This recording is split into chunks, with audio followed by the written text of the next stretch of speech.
Então, como a gente já tem falado desde o início, desde antes da prova, a gente tem... deixa eu tentar enquadrar. Isso. A gente tem todo o nosso sistema computacional baseado em números binários, correto? Não senti firmeza, hein, gente? Yes. Yeah. Yeah. Todo mundo confirma? Sim. Tá. Então, se nossa computação é toda baseada em números binários, a gente subentende que lá no fundo toda a linguagem de programação se transforma em zeros e uns também, tá? E por isso a gente hoje vai se aventurar na magia do assembly. Beleza? Tenho a impressão de ter escrito errado assembly ali, tá? Mas tudo bem. Vejo daqui a pouco. Então, como a gente viu, né, nossa estrutura de 0 e 1, que eu não vou ter meu apontador aqui, se estiver na gaveta. É uma pena, mas eu não vou ter outro aqui, então, beleza.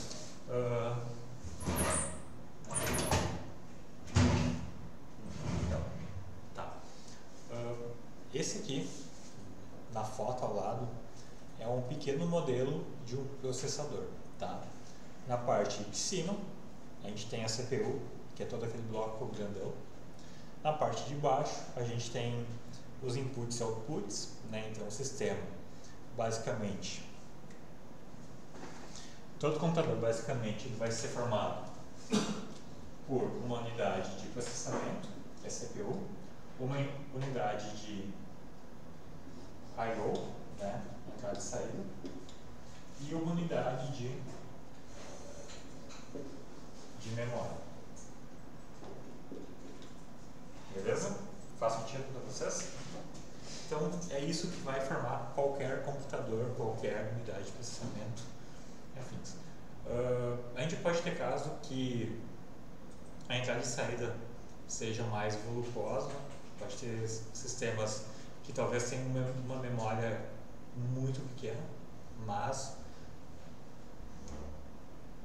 o sistema mínimo vai ser formado por isso, tá? Dentro da CPU, a gente tem na parte do quadradinho de cima os registradores, tá? Não sei se vocês conseguem ver o sistema com o PDF aberto. A gente tem uma unidade de controle e a gente tem a LU. A LU é quem realmente faz o trabalho computacional, tá? Então a gente tem uma memória da CPU, a gente tem uma memória principal e a gente tem uma unidade de controle e uma unidade que realmente trabalha. Perfeito?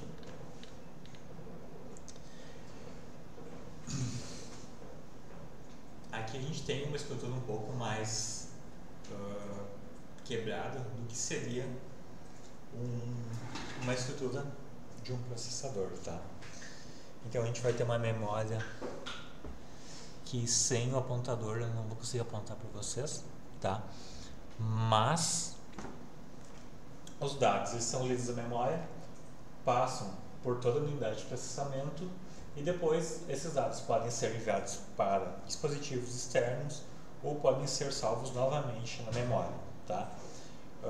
Dentro do computador também a gente vai ter os registradores, tá? A gente vai ter um registrador que vai ter as instruções do programa, tá? Então, a gente vai ter, vamos chamar de linha 1, linha 2, tá animado, né? Beleza, o cara dormindo aqui. Dentro do nosso computador, a gente vai ter a memória em linhas, tá? A gente poderia dizer que aqui tem uma instrução, aqui tem uma segunda instrução e aqui tem uma terceira instrução. Um dos registradores que a gente vai ter no nosso computador, nossa CPU, é chamada de PC, tá? Esse PC vai dizer o quê? Agora eu estou executando a linha 1. Terminou de executar a linha 1, agora eu vou executar a linha 2. Terminou a linha 2, agora eu vou para a linha 3, tá? assim sucessivamente até a execução do programa encerrar. Só que se o programa simplesmente fosse assim, ele não teria inteligência nenhuma, porque ele simplesmente seria uma máquina de fazer alguma coisa sem inteligência alguma, tá? Então a gente tem algumas técnicas, a gente tem algumas instruções especiais que vão fazer o controle desse cara, desse ponteiro que fica dizendo qual é a instrução sendo executada, que vai dizer se tal condição for verdadeira, pule para a linha 50, certo? Então é aqui que começa a entrar a magia da computação, tá? Então a memória do processador, de um microprocessador, eu acho que, só fazer um parênteses aqui, acho que usar uma abordagem de microprocessador que faz mais sentido, tá? Microcontrolador, minto, tá? Por quê? Microcontrolador, ele é um chip que possui tudo integrado em si, tá? Então ele não tem uma memória externa, não tem um HD externo, geralmente. Ele é um chipzinho que tem tudo dentro dele, tá? Então acho que essa arquitetura é mais fácil de entender se a gente pensar nesse aspecto, tá? Não que o processador não vai fazer isso igual, mas é mais complexo porque tem que buscar fora as instruções, no HD, por exemplo, tá? Então, né, a gente vai ter essas instruções na memória do processador e ele vai executando uma, depois a outra, e ele vai ter condições especiais que ele vai pular para instruções específicas, né? Ele pode ir e voltar, e é isso que a gente faz com ifs, tá? Então, basicamente, a gente vai ter uma estrutura de memória, uma estrutura de controle, uma estrutura de I/O, né, que é a comunicação com o mundo externo, e a estrutura que realmente é a responsável pelo processamento. Legal? Sim, né? Aqui a gente tem um pequeno core, né, de provavelmente Intel, né? Se vocês olharem de perto, né, um pouco mais de perto, vocês podem ver que ele tem uma memória de cache L3 compartilhada com todos os cores, tá? Isso aqui a gente vai ver com mais cuidado na aula que vem, tá? Não vou entrar muito na parte técnica hoje, para não ficar tão monótono, né, como nosso colega já está demonstrando. Hoje eu vou fazer mais um overview sobre isso aqui, tá? Então a gente tem lá do canto as PCI Express, a gente tem os cores. Em teoria, todos os cores são o mesmo chip, eles são projetados iguais e replicados um do lado do outro da forma idêntica, tá? Então o Core 1 é idêntico ao Core 2, só que são dois, né? Então é aí que a gente consegue aumentar nosso desempenho. Porque lá atrás, quando a gente tinha a lei de Moore, que dizia que o processador iria aumentar a sua capacidade de processamento e afins, chegou um momento que um limite foi atingido, que o clock já estava no limite, a temperatura já estava muito alta e eles não conseguiam mais evoluir de uma forma lucrativa, né? Então a solução foi colocar mais cores dentro do mesmo processador e criar um paralelismo, tá? Tem um videozinho aqui de como é feito um processador. Alguém já assistiu alguma vez? Já? Tá, então tá. Não vou abrir, já como eu já fiz. Não, vou abrir aqui sim. Tem algum motivo para os caches ser de tamanho diferente, né? Sim. A gente ia ver na aula que vem, tá? Mas, só fazer um overview. L1, L2, L3, né? São dois motivos, tá? Acho que um motivo que poderia ser um pouco mais abstrato é o seguinte: qual é a tua ideia com L1, L2, L3? L1 é a cache que está mais próxima à unidade de processamento, então ele tem que ser mais rápido, é o mais rápido de todos. O L2 é um pouco intermediário e o L3 é o mais distante, tá? Até pela foto aqui vocês podem ver que o L3 é compartilhado com todo mundo e ele está fora dos cores, né? Então ele é o mais distante, tá? Primeiro ponto, se eu quero que uma coisa seja muito rápida, e ela for muito grande, eu vou perder tempo procurando essa informação, tá? Então seria um dos motivos para o L1 e L2 ser um pouco menor. O outro motivo é... ficou muito pontudo. Outro motivo é esse aqui.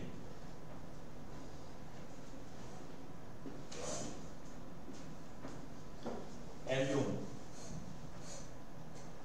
A quantidade que ele está presente é menor. Por quê? Ele é muito mais caro. Tá? O L2, ele não é tão caro quanto o L1, mas ainda é caro. Né? Então ele acaba fazendo meio termo. E o L3 é o mais barato. Né? Então a gente acaba tendo uma pirâmide. Para o topo, mais rápido e mais próximo da CPU. Né? Então a distância que tu tem da memória para a unidade que faz o processamento também influencia no tempo de clock, por exemplo. Né? Lembra lá no passado que a gente falou de clock? Que o clock só pode pulsar, né, quando todas as unidades estiverem prontas, né, todas as unidades fizerem seu cálculo. Então, se eu tiver uma memória muito longe, quer dizer que vai demorar mais para fazer essa informação. Então, o L1 é dentro do core, só que ele é muito mais caro, só que é muito mais rápido. Então, para não ter um processador extremamente caro também, coloca um L2. L2 não é tão rápido, mas não é tão caro. Né? E por fim o L3. E outro aspecto do L3 também é que ele acaba criando uma memória compartilhada entre todos os cores. Né? Então, digamos que eles estão trabalhando na mesma atividade. Né? Então, eles podem pegar informações e trocar informações usando essa cache. Né? Deixa eu abrir o vídeo aqui, que é bem legal, que eu não assisti todo. Por quê? Porque o vídeo original que eu tinha estava offline. Saiu do YouTube um vídeo, list. E esse vídeo aqui, pelo que eu vi, é de uma empresa bem interessante. Se ele abrir, óbvio, que legal. Tem som, né?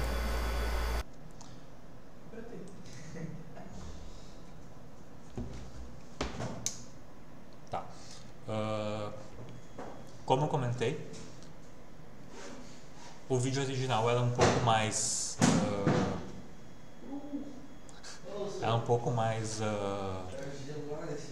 tá gelado? Posso... Deixa eu... Cadê aqui? Tá 23 graus. 25?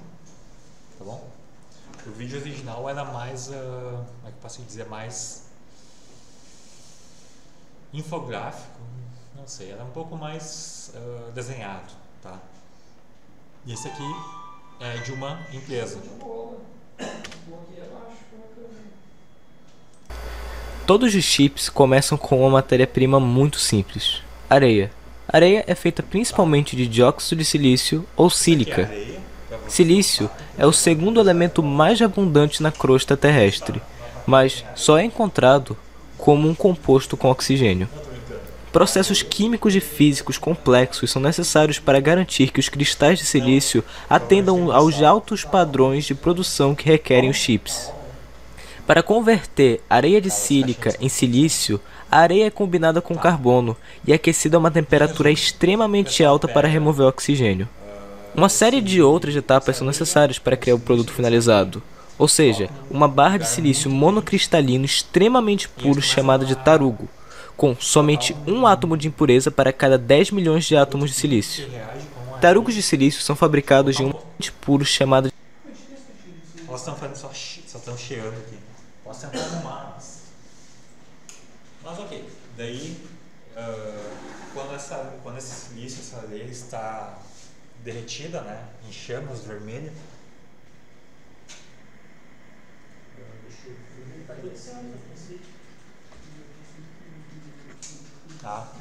deixa eu ver agora. Eles colocam outro produto químico que começa a solidificar aquele produto, tá? de tarugo, com somente... Quando o produto começa a solidificar, eles começam a puxar aquilo e ela forma uma pepita, não sei se seria bem a pepita, mas um cone nesse aspecto aqui, que é quase um cilindro perfeito, tá? Feinho, mas...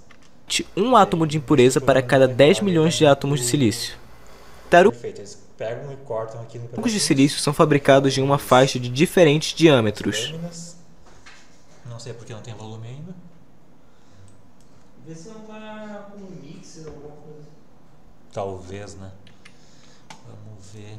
Tem que pegar que pode mudar. O mixer aí é desativado, já desativado ali o som. Ah, pois é, então que é o volume eu estava vendo. Os tamanhos mais comuns são 150, 200 e 300 milímetros. Wafers ou bolachas com maiores diâmetros oferecem mais espaço para chips. Bolachas extremamente finas são então cortadas do tarugo de silício. Essas bolachas são os blocos Vê se o Google tá permitido fazer som ou algo assim. Porque talvez por causa da transmissão seja. de sílica em silício. A areia é combinada com carbono e aquecida a uma temperatura extremamente alta para remover para criar o produto finalizado. Ou seja, uma barra de silício monocristalino extremamente puro chamado de tarugo, com somente um átomo de impureza para cada 10 milhões de átomos de silício. Tarugos de silício são fabricados em uma faixa de diferentes diâmetros. Os tamanhos mais comuns são 150, 200 e 300 milímetros. Wafers ou bolachas com maiores diâmetros oferecem mais espaço para chips. Bolachas extremamente finas são então cortadas do tarugo de silício, utilizando uma técnica especial de serragem. Essas bolachas são os blocos básicos de construção para a produção subsequente de chips. Silício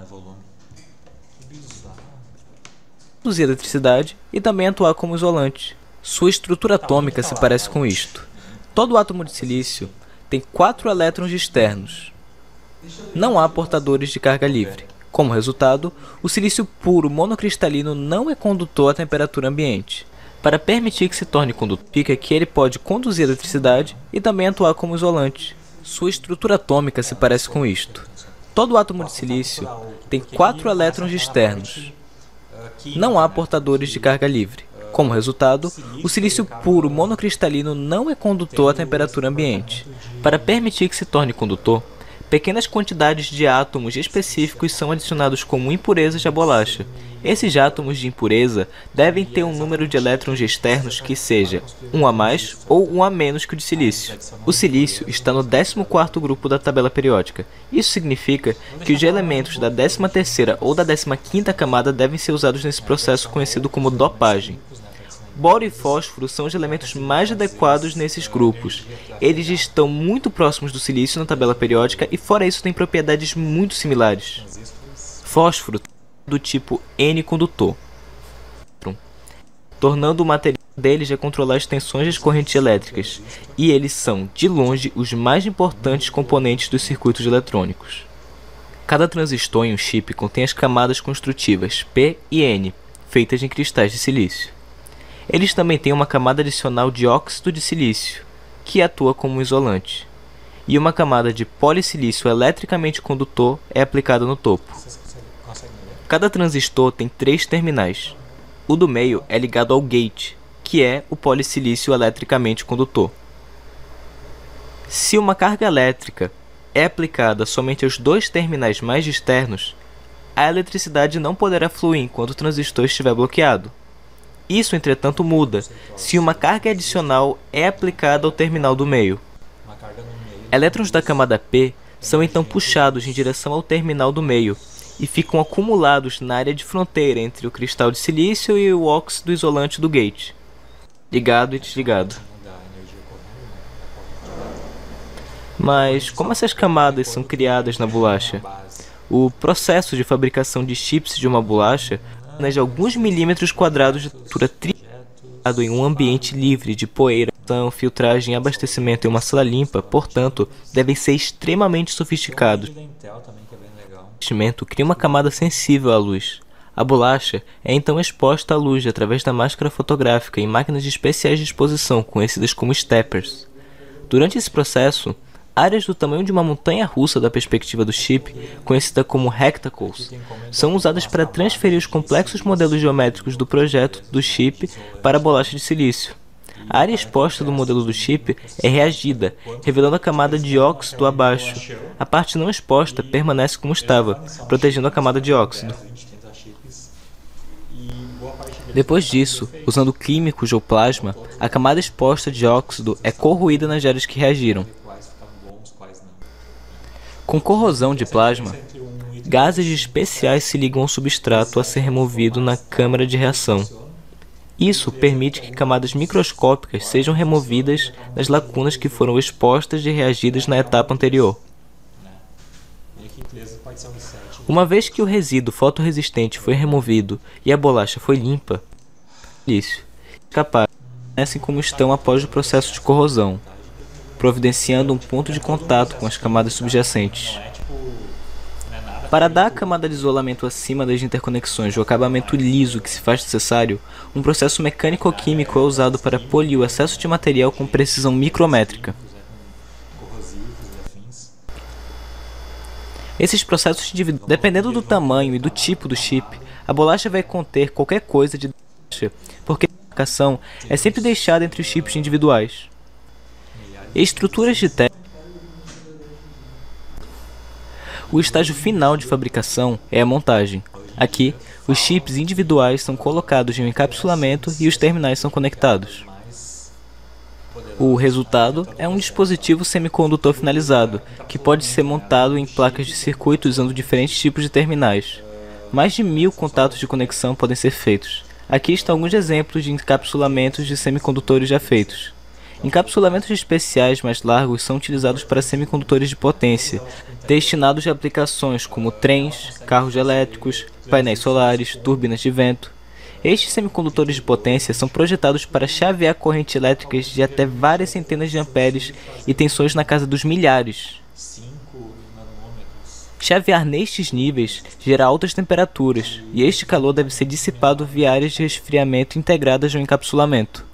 Aqui, você pode ver semicondutores de potência completamente encapsulados.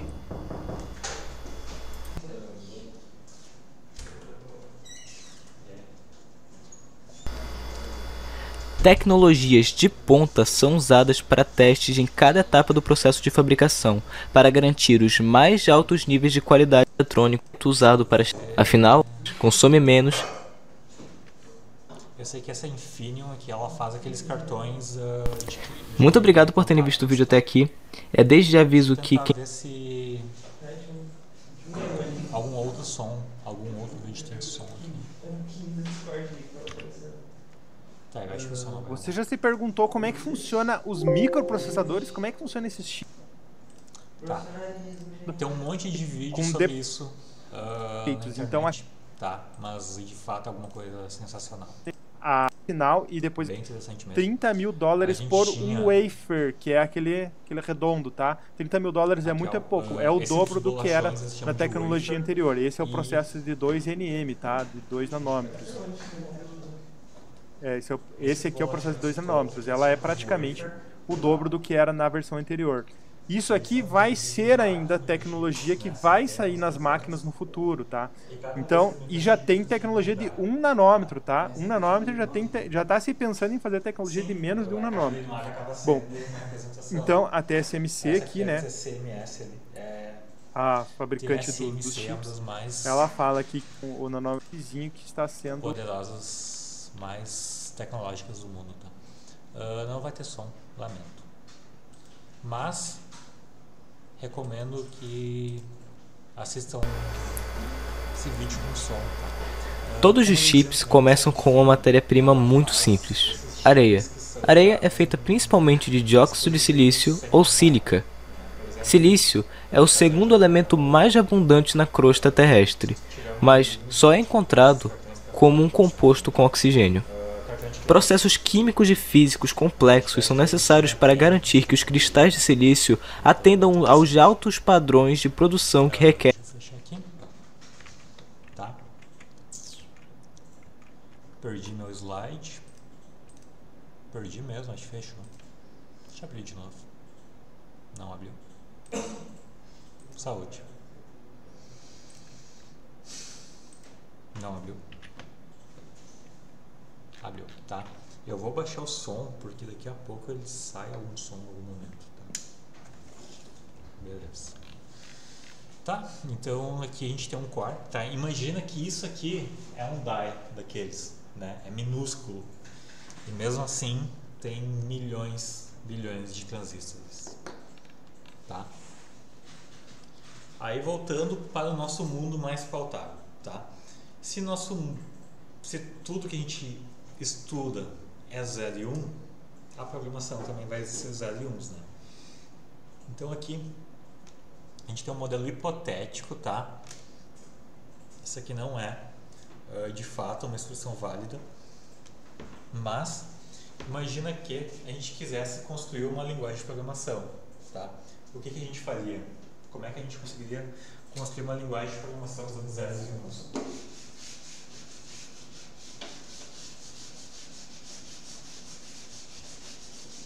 Tempo na tela. Deixa eu acordar vocês um pouco. Como é que a gente faria se a gente quisesse construir uma linguagem de programação somente usando zeros e uns? 0, 1, 0, 1, 0, 1, 0, 1. Que seria o quê? A gente teria que entrar num acordo para dizer o que cada conjunto de zeros e uns representa, correto? Tá? Então eu posso dizer que, vamos lá, eu tenho um processador de 16 bits, tipo o Mega Drive, que é o melhor videogame feito até hoje, tá? 16 bits.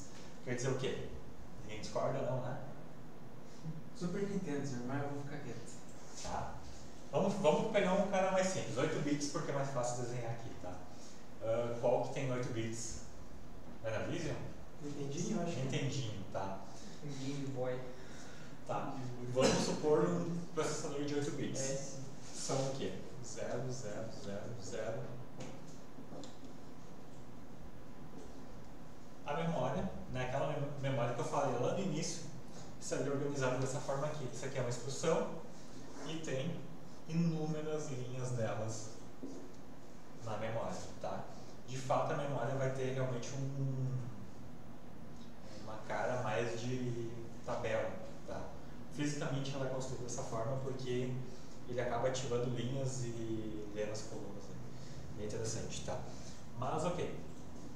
Isso aqui seria uma instrução. A gente chegaria e entraria no consenso dizendo o seguinte: cara, eu tenho que fazer uma conta de soma, né? Quando eu mandar esses 3 bits aqui, vamos chutar 3, tá? Hipotético. Quando eu mandar 0, 0, 1, eu quero fazer uma soma. Quando eu mandar 0, 1, 0, uma subtração. Quando eu mandar 1, 0, 0, eu quero fazer uma comparação. Quando eu mandar 1, 0, eu quero fazer uma movimentação de bits. Tá? A gente teria que entrar num consenso sobre isso. Tá? Depois eu diria o seguinte: meu próximo número eu vou dividir aqui. Deixa eu ver, vai ficar bem pequenininho, tá? 8 bits, mas tudo bem. Esses dois aqui são meu primeiro número, esses dois são meu segundo número e esse cara aqui sobrou, tá? Minha arquitetura não foi tão boa assim. Eu quero somar 0, 1 com 1, 1, tá? Minha instrução vai ser soma 1 com 3. Subtrai 1 com 3, tá? Então, basicamente, a gente tem que ter um acordo do cara que vai desenvolver o firmware, que vai desenvolver o software, dele saber qual que é o conjunto que representa cada operação e saber montar essas operações. Perfeitos? Perfeitos não, perfeitos. Perfeitos só Deus. Foi ruim essa, né? Tá. Perfeito, tá? Então, a gente precisa ter esse consenso. Depois disso, a gente sim consegue fazer uma linguagem de programação usando códigos binários. Tá? Agora vamos supor que a gente vai usar uns números um pouco maiores. Porque, convenhamos, né? Somar 2, 3 bits é quase que irrelevante. Tá? Então vamos usar, por exemplo, né, como está ali, 3 bytes por instrução. Tá? Isso seria uma instrução. O primeiro byte seria a função. O segundo byte seria o operador. O operador não seria o registro 1 e o outro seria o registro 2. Agora, de novo, teria, por exemplo, 0001 seria a função de soma. Só que a gente vai ter inúmeros códigos e vai ficar muito pesado a gente escrever 0001 e vai ser muito fácil a gente se perder também. Então, qual a primeira coisa que a gente faz? Usa números hexadecimais, né? Então, em vez de escrever 8 zeros, a gente vai escrever 2 alfanuméricos, né? Como está no quadro ali, diretor, a gente define que AA é a operação de soma, tá? Depois disso, a gente diz que aqui tem outro exemplo, tá? Mas vamos supor que é uma operação de soma, tá? O segundo registrador vai dizer os dois números que a gente quer somar, 1 e 11, por exemplo. Então, some 1 com 11. A gente pode dizer que 0b é uma instrução que vai mover o número 02 para o registrador 0b, tá? Então, ele simplesmente vai mover valores de um lugar para o outro, tá? Isso também é uma coisa bem importante. Mesmo assim, a gente ainda tem um problema que é muito fácil a gente cometer erros. Porque tu vai ter que ter uma tabela para cada processador. Tu vai ter que saber. Nesse aqui o AA faz a operação de movimento. No outro o AA faz a... E aí? Resolveu aparecer de novo? Muito bom. Estamos felizes. Tá? Então,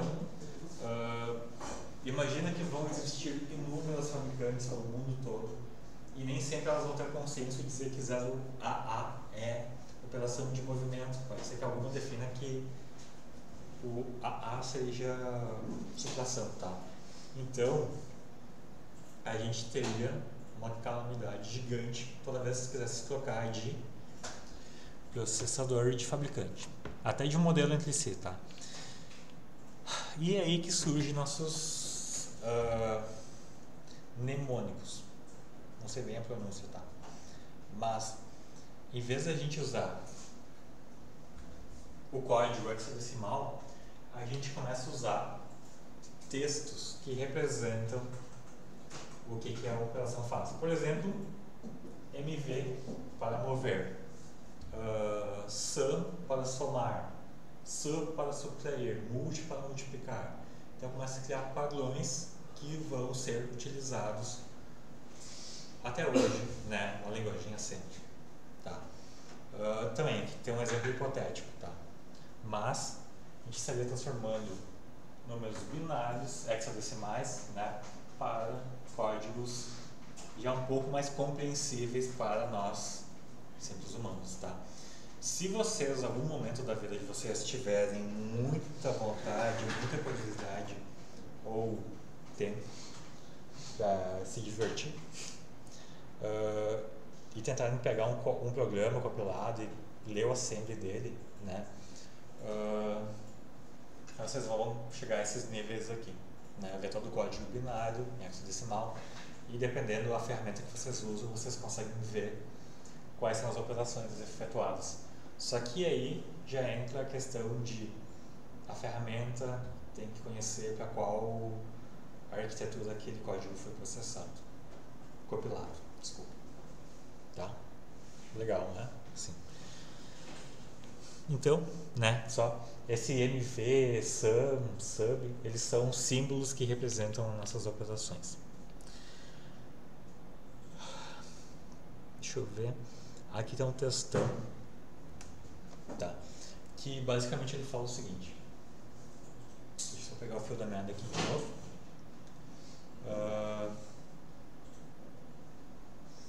Que a gente... Deixa eu passar esse slide que daí depois eu explico e a gente volta aqui, tá? Vamos lá. Isso aqui é um código fonte que possivelmente eu peguei dessa fonte que está citada na referência acima, que é um código que simplesmente faz um LED piscar no Arduino, tá? E aqui esse código está escrito em assembly, tá? Vocês conseguem entender o que esse código aqui faz sem comentário? Tá? Port B é um símbolo que representa um certo registrador dentro do Arduino. RCAL é um símbolo que representa uma chamada. CBI é um símbolo que representa alguma coisa, né? Aqui fala liga o LED, né? Então provavelmente ela vai dizer para escrever em determinada porta.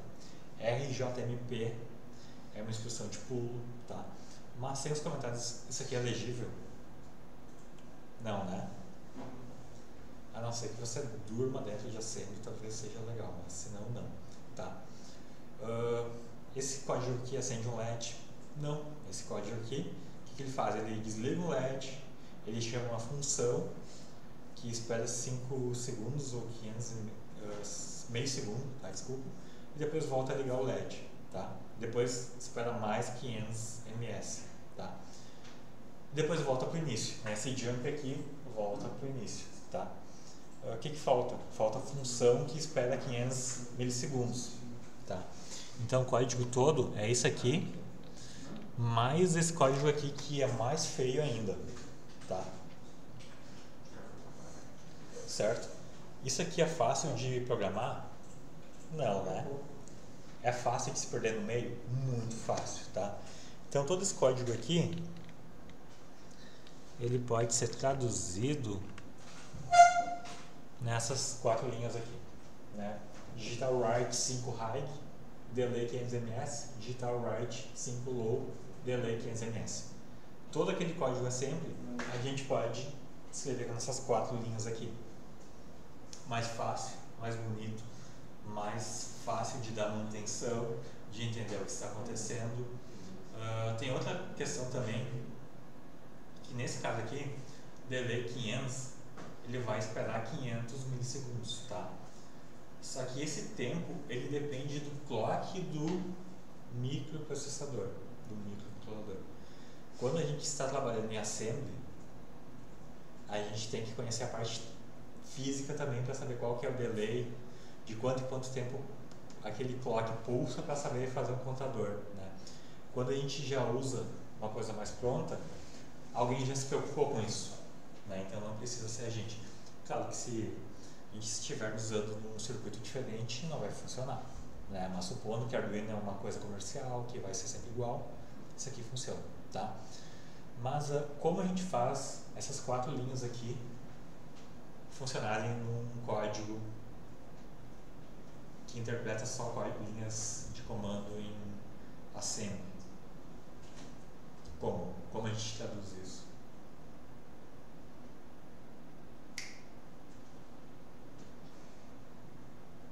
Alguém quer um café? Não entendi isso. Tá. O que tu quer dizer? Isso aqui são 4 linhas de código que piscam LED, tá? Só que o teu processador não sabe ler isso aqui. Ele não vai saber o que é o digital write, o read, afins, tá? Ele vai entender só a linguagem de máquina, que é baixo nível, que é o que a gente estava vendo antes. Que é isso aqui, né? É uma linguagem hexadecimal, tá? Como que é possível, então, que esse código aqui rode, tá? Para isso ser possível, a gente tem um cara no meio do caminho que é chamado de compilador, tá? O compilador pega esse código em alto nível, né? Um código já compreensível em C, possivelmente, tá? E transforma em assembly, tá? Por isso, o Java de vocês, o que vocês fazem? Dão play, o código compila e aí vocês têm um código em bytecode, tá? O bytecode ainda é uma coisa intermediária. Aqui a gente está falando de pegar um código em C e transformar em linguagem de máquina mesmo, tá? Então é o nível mais baixo possível, tá? Esse trabalho de traduzir uma linguagem de máquina para, uma linguagem de programação para a linguagem de máquina, que é o trabalho do compilador, tá? Como ele faz isso? Aí existem diversas técnicas que podem nos ajudar. E também cada processador tem que ter seu compilador diferente, tá? Para ficar um pouco mais divertida a aula de hoje, tá, pessoal? Pode ser 5 minutos de intervalo às 9, depois a gente continua até às 9h30, às 8 até às 9h30? Pode ser? Tá.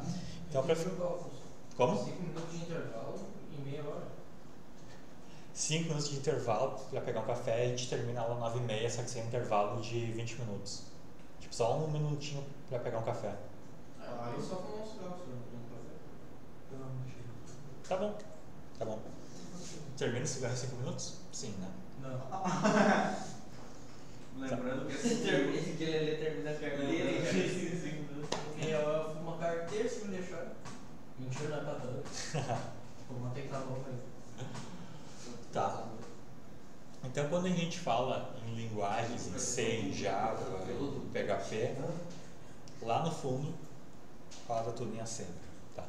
Assembly não, né? Roda em linguagem de máquina, mas o Assembly é o que a gente consegue ler mais perto da linguagem de máquina. Tá? Para ficar uma aula um pouco mais divertida, tá? É quase 8 horas. Eu vou deixar aqui os slides ainda, tá? Depois a gente faz um intervalinho, depois a gente continua, tá?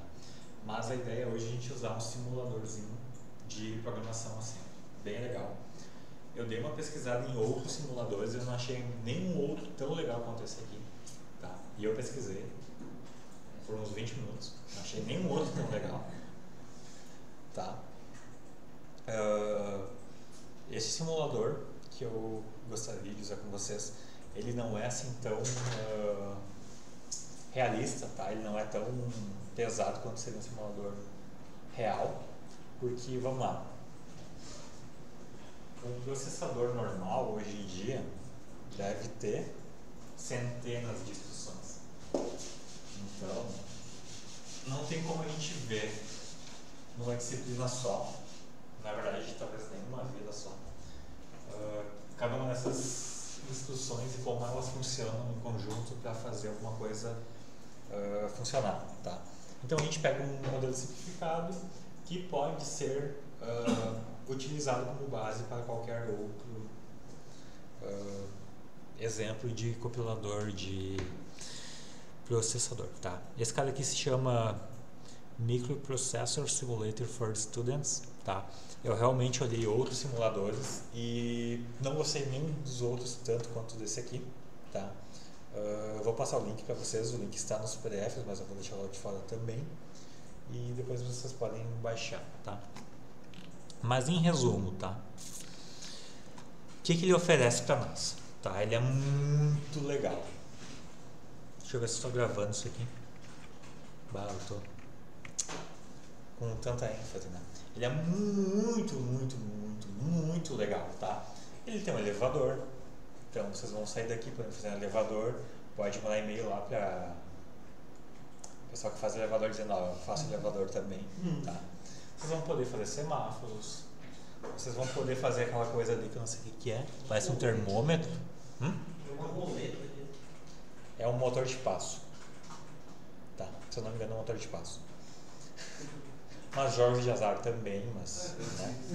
Mas aí tem que ser, é melhor usar PHP ou Java. Mas não em Assembly, tá, gente? Em Java, em Java rola, tá? Temos o nosso querido display de 7 segmentos lá em cima na ponta, tá? Motor de passos, tá? Qual que é a grande questão desse motor de passos? Ele é bem mais complicado do que um motor comum, tu põe positivo e negativo e sai girando, tá? Por quê? Porque ele é muito preciso, então tu realmente consegue fazer ele dar passos, né? Deixa eu pensar que motor funciona assim. Eu ia dar um exemplo aqui, mas ninguém vai saber. Parabólica não, né? Tá. Aqueles robozinhos que o Elon Musk fez recentemente, tá? Não tem como dizer que ele usa motor de passos, ele pode usar algum sistema hidráulico afins, tá? Mas quando tu vê um robô com um braço aqueles robôs, deixa eu colocar aqui um outro exemplo melhor. As peças de carro, os robôs que faz carro, não? Isso aí. Kuka, que é uma das maiores fabricantes desses robozinhos. É esse mesmo. Esses robôs aqui, eles usam motor de passo. O motor de passo ele é muito preciso, né? Então eles conseguem dizer assim, gira 1 grau, gira 2 graus pro sul não, para esquerda e direita, né? Tá, tudo bem. Eles conseguem ser muito precisos nesse giro. Né? Então se usa motor de passo para isso. E são bem precisos. Aqui tem um display gráfico mesmo, tá? Esses displays aqui, vocês só um comentário, tá? Caso vocês queiram trabalhar com isso, uma coisa mais hardware, vocês conseguem comprar aqueles displays de 16:2, se não me engano, 18:2, que exibem realmente os caracteres na tela, tá? Semáforo vocês conseguem pegar alguma esquina, mas não recomendo. Quem nunca? Tá. Para 2 LEDs. 3, né? 3 LEDzinhos, é mais fácil. 3 LEDs vermelho, amarelo. Aqui tem um sensor digital de temperatura, tá? Teclado, um elevador que eu já comentei. E aqui é um jogo de sair, se eu não me engano, é um jogo da cobrinha, tá? E aqui os segmentos, 7 segmentos, tá? Claro que os hardwares fisicamente não vão ser tão simples quanto estão aqui, tá? Aqui é uma coisa um pouco mais didática, tá? Principalmente esse jogo da cobrinha, tá? Que com certeza não vai ser só usar um byte para comunicar. Mas a ideia aqui é você direcionar ela com bits, tá? Então isso é bem possível, sim, isso seria realizado, tá? Eu acho que aqui tem o display 7 aqui, o display de 7 segmentos eu imagino que seja nosso pontapé inicial, né? Pra gente não perder a tradição também, tá? Deixa eu ver. Então, né, esse simulador emula hardwares, então por isso que eu achei ele legal também, porque a gente tem diversos simuladores, tá? Só fazer um parênteses. A gente tem simuladores que são esses casos aqui, tá? Não faz muito sentido olhando, né? Ele te explica exatamente como funciona, que quando ele pega uma instrução de soma, ele pega os registradores e joga um para lá e para cá e faz aquela soma que a gente fez em binário e pega o resultado e joga em outro lugar. Mas não me diz muita coisa, né? Porque é uma coisa extremamente técnica, né? Então, esse simulador aqui, a gente consegue ver as coisas acontecerem de fato, tá? A gente consegue ver um LED representando um bit ligado, sabe? Então é bem mais interessante. Né, aqui tem uma explicação sobre o CPU, né, que é a unidade central de processamento, que ela que vai executar as instruções. E aqui a gente tem um set de instruções que nosso simulador de processador vai executar, tá? O primeiro, tá? Só um breve overview. O primeiro é uma coisa que possivelmente não existe no mundo físico, tá? Ele é uma coisa voltada simplesmente para o simulador, que ele limpa toda a tela, tá? Então é uma coisa realmente que existe, tipo, é um comando especial, tá? Ele existe só para o simulador. Agora, move, add, inc, incrementa, dec, decrementa, cmp, compare, jz, pula, jmp, pula. Isso me lembra o filme dos Simpsons. Out, escreve para uma porta externa. In, lê de uma porta externa. E end, né, para finalizar, são comandos muito similares ao mundo real, de fato, tá? Beleza? O que vocês podem perceber também no slide de vocês, que aqui não dá para ver direito, tá? Mas, por exemplo, o comando de inc, né, incrementa. Quantos números eu posso incrementar por vez? Tipo assim, eu tenho um registrador que é a idade. Passou um ano, eu tenho que incrementar a minha idade. Então é somente a idade, é um registrador só. Então faz sentido que o Wink tenha só um registrador, tá? Agora comparar, como é que eu posso comparar dois valores? Como é que eu posso comparar alguma coisa? Tem que ter dois valores, correto? Eu tenho que comparar um valor com o outro. Por isso que no comando de CMP a gente tem V1 e V2, porque a gente compara esses dois valores, tá? In e out seriam comandos para escrever para fora e ler para dentro, né? Tenta ser bem intuitivo também, tá? E acho que aqui tem o primeiro exemplo tem um semáforo. Depois vamos fazer um intervalo de 5 minutos. Depois a gente baixa e faz esse exemplo aqui, pode ser? Beleza? Tá bom. Vou pausar aqui. Vou tomar um café. Tá, vou voltar a gravação aqui. Ao que tudo indica, eu estou gravando a tela corretamente, tá? Vamos lá então. Percebam vocês, meus caros colegas, que a gente tem um byte, desculpa, segmentado aqui em bits, tá? Cada um dos nossos bits representa um valor, né? Cada um desses bits ele controla uma das cores do semáforo. Como são dois semáforos, a gente tem dois conjuntos, né, de cada cor. Então a gente tem, né, vou colocar só a primeira letra. Tem vermelho, amber, vai ser amber mesmo, e verde, né? Um semáforo. Acabou. Show, tá? Então a gente tem dois semáforos. Senhor, não tô vendo claro. Qual deles? Aqui? O branco. Tá, depois a gente volta nele. A gente tem um semáforo, tá do lado aqui. Se eu conseguir girar um pouco pro lado aqui. Tá. A gente tem dois semáforos aqui, né? Semáforo 1 a gente vai chamar de Alberto e semáforo 2 de Belderto, que é verde, amarelo e vermelho, tá? Pra quem não consegue enxergar as cores aqui. Eu só vejo verde. Amarelo, eu diria. Se tu vê só verde, pode ser daltônico. Ah, eu acho que eu sou. Tem óculos, acho que ajuda. Mas tudo Você já bem. viu o céu roxo? Justo. Tá. Só para dar um choque de realidade para vocês. Eu esqueci as cores aqui. Tá. Red.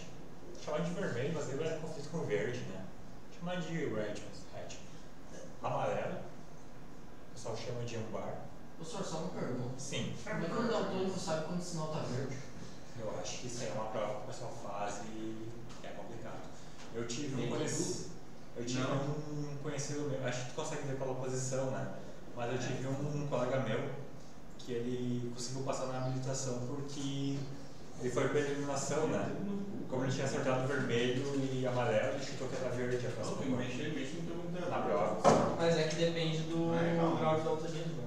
Também. E existe uma outra questão, quando tu é mais novo e tu vai aprender as cores, um daltônico vai aprender as cores normal mesmo vendo errado. Mas ele consegue diferenciar? Depende do daltonismo, por isso a questão. Pois é. Mas eu vi algum vídeo que tinha óculos que ajudavam o pessoal a ver as coisas melhor, né? Mas São óculos que passem a luz da forma correta. legal. Porque realmente isso é um problema. Tá, então vamos chamar de ambar também. Por que ambar? Porque parece amarelo, mas não é, mas tudo bem. E verde, tá? Isso aqui é um semáforo.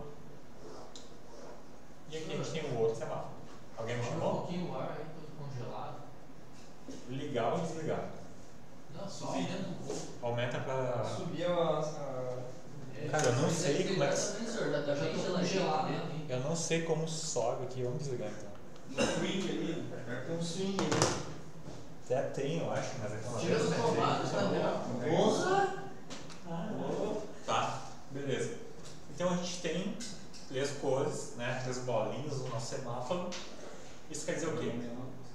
gente liga Na tomada. a gente vai dar um bit para controlar cada cor, tá? Então digamos que aqui a gente vai ter quantos bits? 3. E aqui? 3. E quantos bits tem um byte? 8, né? Então por isso 2 é enterramento. no slide de vocês vão ver que tem o primeiro bit é o red. Como é que eu posso representar isso aqui? 1 e 0. Aqui, ó. Isso aqui é nosso byte. 4, 5, 6, 7, 8. Isso aqui é nosso byte, tá? O primeiro bit. Acho que o Fernando tinha aula de artes. Não era criança. Não, desculpa. Cara, vai ficar muito ruim. Mas vamos lá. O segundo bit vai estar na segunda Só tem uma casinha. sugestão. Coloca o segundo ali, o reg ali mais pro lado. Aí não tem aquele espaço no meio, tá ligado? Vai ficar ruim igual, eu acho. Mas tudo bem. Faz de outra cor. Não foi bem isso que eu quis dizer, mas também certo. Tá? Ok, então cada posição do meu byte representa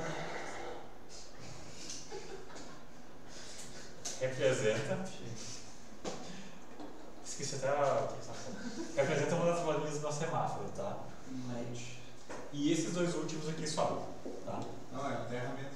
Pode ser, tá? São duas coisas a menos no mapa de Carnot depois, tá? Tá, perfeito. Digamos que eu queira ligar o sinal verde aqui e vermelho aqui. No mundo perfeito, se fosse uma esquina. E aqui verde, tá? Supondo que o verde é o G de verde, de green, pra quem não fala inglês. Ah, esse eu conheço. É um meme. Como é que eu faria para ligar somente esses dois semáforos? Somente essas O verde duas? cruza fogos, só isso que eu sei. O verde quem? É o inferno. Do verde cruza fogo. Bota fogo na Amazônia. Hã? Tá. É bem ruimzinho, mas tudo bem. Rapaz, tu é do povo? Nem tanto. Tá, vamos lá. Vamos lá. Eu tenho um byte que representa esses dois semáforos aqui, tá? Se eu quiser ligar somente o verde, esse cara aqui, eu tenho que seguir a linha dele e tá aqui, tá? Então esse cara aqui tem que ser 1. Esses dois zeros, tá? Aqui eu quero ligar o vermelho. Tem que seguir a linha dele, tá aqui. Esse é 1, esses dois zeros e esses aqui tanto faz, tá? Vamos supor, para a nossa facilidade, para a nossa alegria, né? Que aqui é 0. Qual que é o valor hexadecimal que representa esse número aqui? 00110000. Qual é? 30. Hexadecimal. 30? Certeza disso? Sim. Posso perguntar? Não é 64. Não, Não, vai é dividir em divide no meio. Tá certo? 0 e 3. Sabe, né? Né? 13 e 0. Então, para a gente ligar a cor verde nesse semáforo e vermelho no outro semáforo, a gente teria que escrever 0x, né, que é a representação de hexadecimal, 3, 0 nessa porta. E aí funcionaria a nossa magia, tá? Ó, legal, né? Podia ser automático. Que choque de visão. Alex É, poderia, né? Ih, Porque vai projetando. estar as luzes aí quando bate palmas. Aí ela pisca, tá ligado? Pisca? Como assim, cara? Ou quando vai pra ligar e desligar também. Vamos lá. Aqui a gente tem uma outra configuração que é ligando o vermelho e o verde. A gente ligou verde e vermelho, né? É, a gente ligou o contrário. Mas tudo bem. Aí para ligar a configuração que a gente quer aqui, a gente usou 84. É a mesma coisa, só que ligou outras luzes. Tá bom?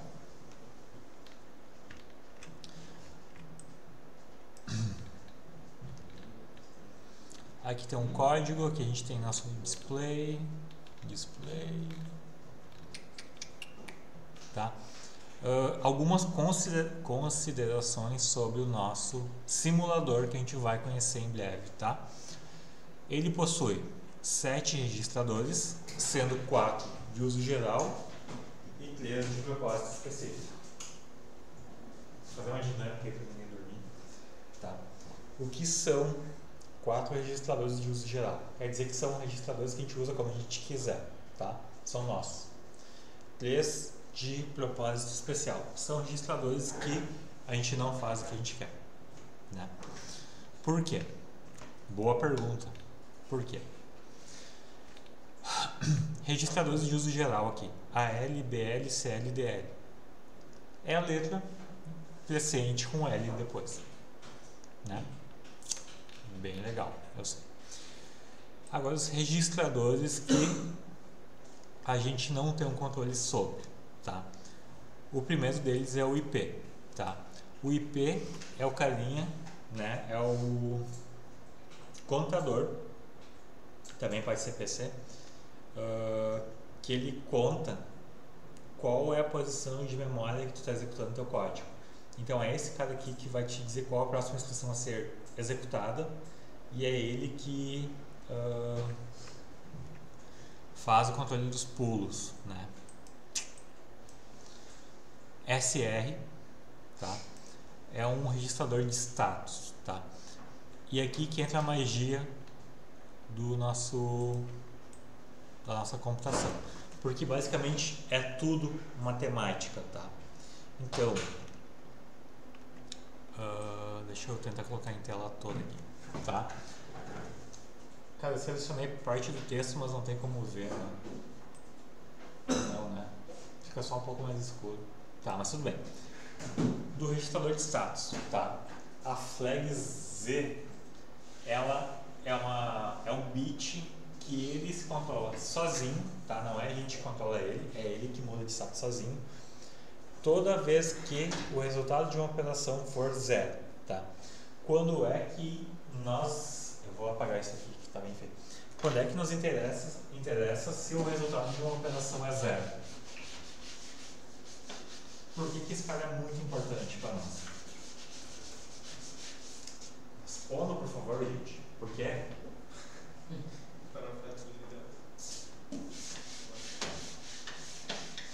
Por que para nós é importante saber se o resultado de uma operação é 0? Por quê? Por quê? Nenhuma ideia? Acho que eu sorteio teorético. Tá. Por quê? Cara, achei o apagador bom. Tá. Como é que a gente compara dois números? Como é que a gente compara 7 com 7, por exemplo? Eu quero saber se os alunos que tiraram uma nota maior que 8 estão aprovados, tiraram 8 estão em exame e abaixo estão reprovados. Sei lá. A gente faz um if. Eu faço um if, tá? Perfeito. Mas como é que eu faço o if em assembly? 1 e 0. Uhum. Sei lá, sorteio. Posso chutar? Pode? Mas Meu Deus. Vai, eu sei.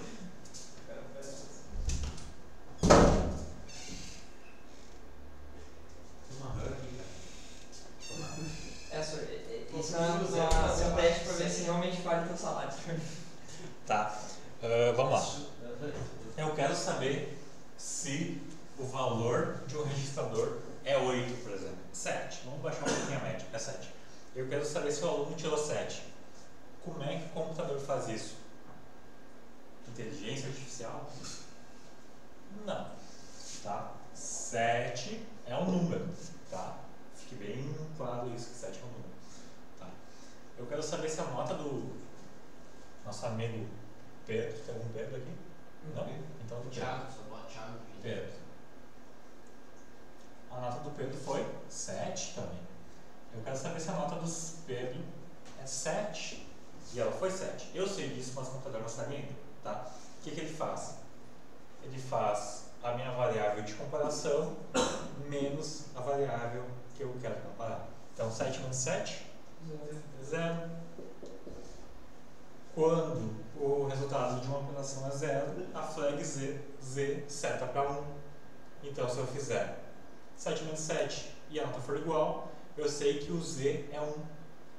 Tá? Legal, né? Vai dessa cara. Próxima. Isso aqui me diz se a nota é igual, mas geralmente eu vou usar o maior igual, o menor igual, tá? E para isso tem o S, tá? O S quer dizer que o resultado é negativo. Então, digamos que Pedro tirou 7, mas eu estou comparando com a nota 8. Eu quero saber se a nota dele é menor ou igual a 8, tá? 8 menos 7 é 1, tá? Sendo 1 é maior que 0, né? Então, ela não é menor ou igual, tá? Vamos colocar uma nota 6, uma média 6, tá? Como é que vai ser uma média 6? Tá, desculpa. Eu acho que eu acabei colocando aqui a comparação. Vamos lá de novo, tá? A nota do nosso amigo Pedro é 7 e nosso ponto de comparação é 8, tá? Vamos fazer agora a nota dele, 7 menos 8, é igual a menos 1. Quando o valor fica negativo, a flag S é ativa. Então, quando eu estou programando em assembly, eu tenho que saber que se minha operação for negativa, eu estou setando a variável S, então eu posso fazer o menor igual, maior igual, tá? No caso, com S eu faço o menor ou faço o maior. Com Z eu faço o menor igual, maior igual, tem que comparar as duas variáveis, tá? E por fim, tá, a gente tem mais duas variáveis. Uma que é o O de overflow, que tem um Stack Overflow, né, no blog, que era bem interessante até o ChatGPT surgir. Esse era dos códigos? Tem de tudo lá, mas ele tem muita coisa de código, é muito bom. Tá. O overflow, ele significa que um registrador estourou o seu valor. Por exemplo, eu tenho 1 byte para somar dois números, né? 1 byte vai até 255. Se eu for somar 200, vai estourar o valor, vai setar a flag de O como true, que quer dizer que o meu valor também já não é mais confiável, tá? Então esse O é mais uma coisa informativa que pode ser utilizada em algumas técnicas, talvez. O I é a interrupção, que aí a gente já entra em outro cenário, que é o meu processamento ele pode ser interrompido por hardwares externos, tá? Mas aí já é uma outra abordagem. Não uma outra abordagem, mas é um ponto um pouco mais profundo já de programação. E o último registrador de uso especial que a gente tem, o SP, que é o Stack Pointer, que esse cara é usado quando tem uma interrupção.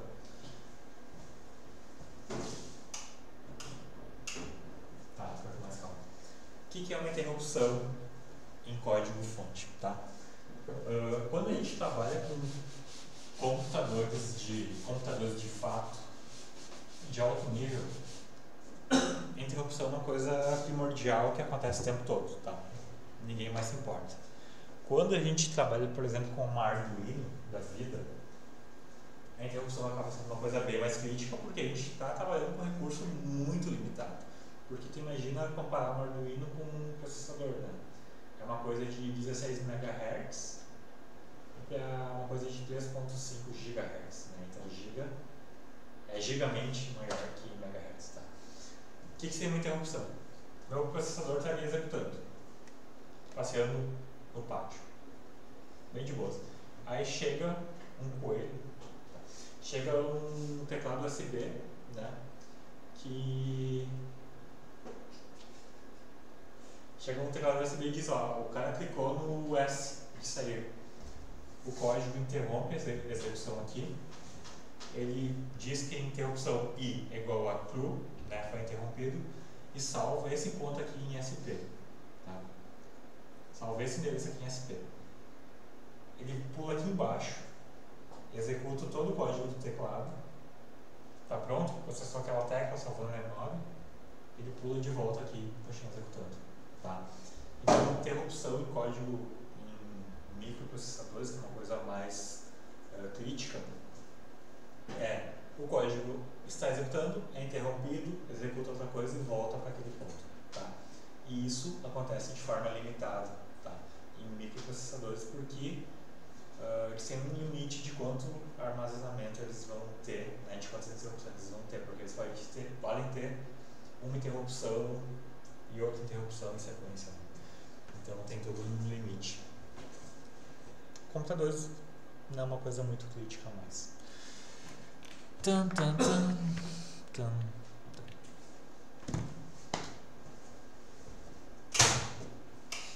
Desculpa, me empolguei. Daqui a pouco toca esse alarme assim. Foi só na porta, tá? Esses registradores, eu ia dizer que fica na parte vermelha do slide, mas na parte que não é vermelha. Na branca, isso? Na parte que é azul, que não é azul, quer dizer, no slide está vermelho, tá? Registrador de status. É esse cara aqui, ó, o SR.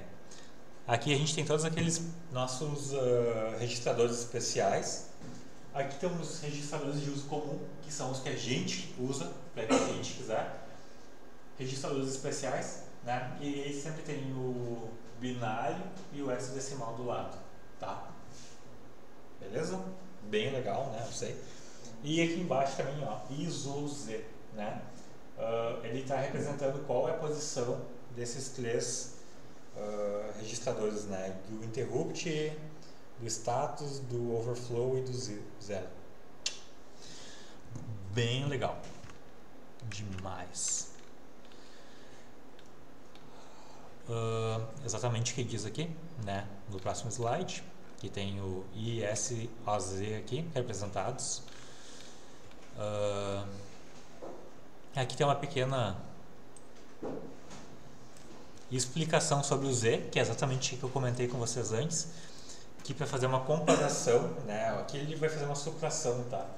Mas toda vez que ele faz uma operação que resulta em zero, essa flag aqui vai para 1 automaticamente, tá?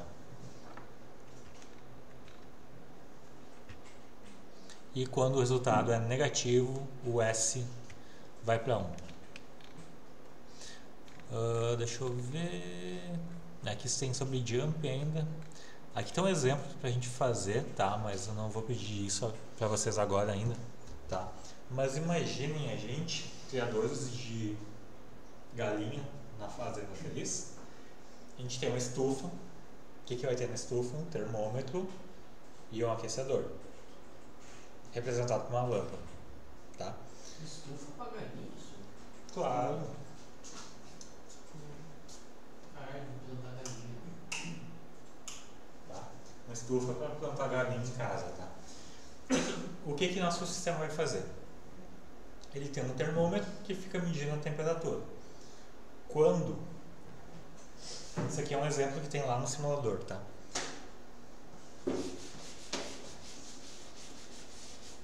A gente vai dizer que qual é a temperatura ideal para ter a galinha aí. Quem sabe? Tu que é o cara dos dados aí. Basicamente fica lá dentro. 15 graus. 25. Tá. 27. 25. Aqui no slide tem 37.8. Pra quem não consegue ler, tá no PDF. 37. Vamos colocar 37.8, que acho que 25 é bem frio, tá? Essa é a temperatura. Isso é meio alto. Depende se for uma galinha gaúcha, que é, sei lá, como frio. Mas 37 sabe que a galinha tem uma temperatura maior. É uma galinha do Nordeste. É. Galinha caipira. Pode ser. Tá. 37.8 Mais alto que isso, frio. é a nossa temperatura target, tá? A gente vai colocar um sensor de temperatura aqui dentro que vai dizer o seguinte: se a temperatura começar a cair e cair 1 grau, 2 graus abaixo de 37.8, acende a lâmpada, tá? Então vai ter que mandar um comando para acender a lâmpada. Se a temperatura subir 2 graus acima, desliga a lâmpada, né? O quê? Que não entendi qual foi. Na verdade, quem aquece a estufa é ela. Sim. Aí se a estufa ficar muito fria, a lâmpada acende. Se ficar muito quente, a lâmpada desliga, né? Para manter uma temperatura equilibrada. O que a gente tem nesse meio? A gente tem o sensor, né? Porque ele tem o nome sensor porque ele sente alguma coisa do mundo externo. O sensor pega dados físicos e transforma em dados digitais para nosso uso. Do outro lado a gente vai ter atuadores, tá? Atuadores são o contrário de sensores. Atuadores pegam um comando nosso e transformam em uma ação mecânica ou, nesse caso, o acendimento de uma lâmpada. Né? Então, o atuador ele age sobre o meio e o sensor sente o meio. Tá?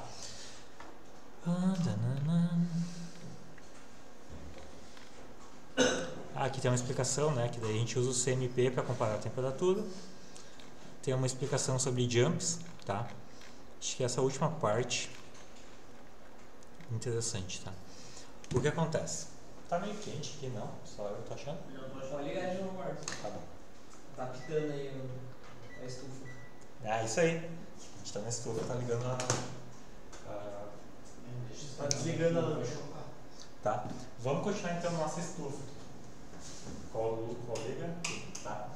Como é que a gente faria então nosso código? A gente teria, eu vou colocar em português mesmo, tá? Aqui é um genérico, tá? Vou colocar em português. Como a gente teria? Eu estou levando cada vez mais longe, tá? A gente teria aqui uma função de liga lâmpada, tá? Vou chamar só de liga, ficou pequena.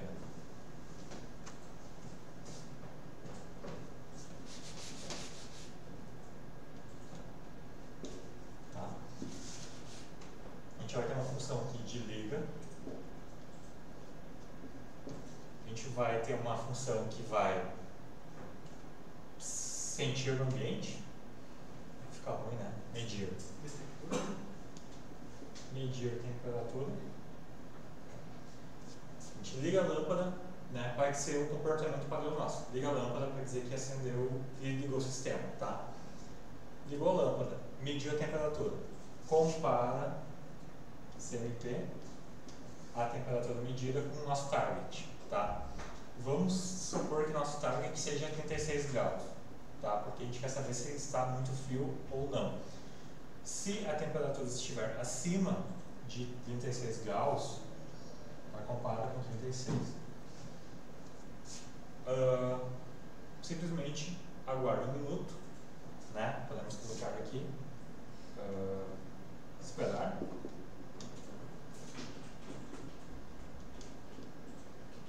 E volta para o início. Tá?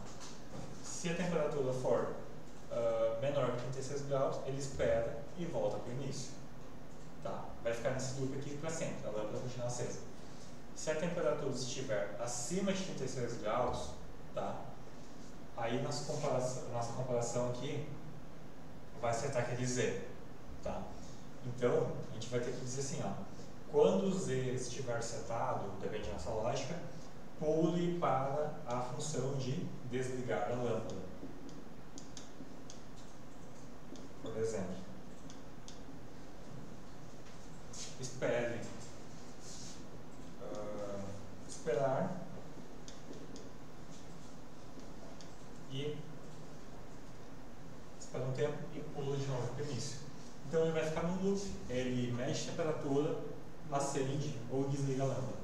Claro que, em vez de pular para a função para desligar, eu poderia comparar se a temperatura está acima de 38 graus para desligar. Né? Poderia ser mais complexo o código. Mas qual que é o build guide?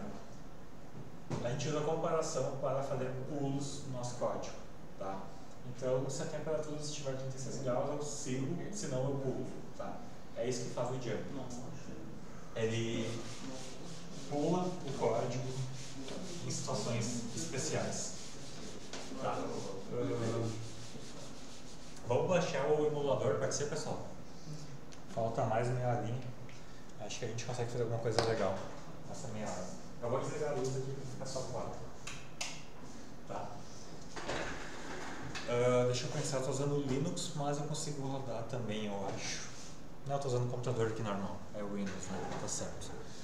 Vamos lá então. Aqui tem uma explicação ainda dos pulos condicionais, né? Ele pula quando a flag Z estiver setada, quando a S estiver setada ou quando o overflow estiver setado, tá? São essas as funções que a gente tem no nosso emulador. Tá, deixa eu só achar o código, o link.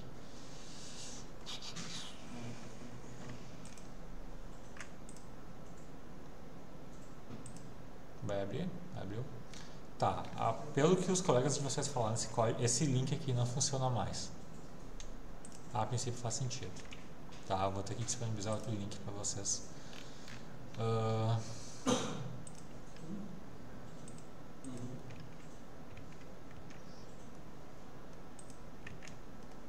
Deixa eu ver. Cadê a apresentação de slide? Cara, a segunda apresentação que eu já perco. Pra onde ela foi? Será que ela abriu no lugar do link que eu fechei? Pode ser, né? Tá.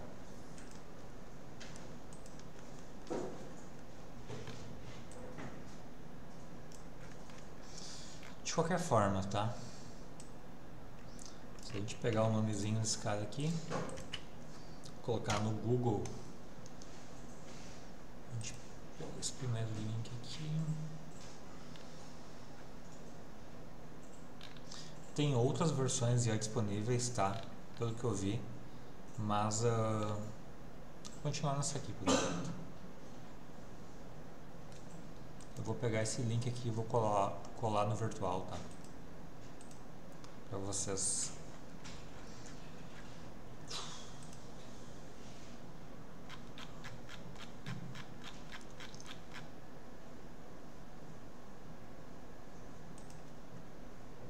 Avaliação, chat, checklist,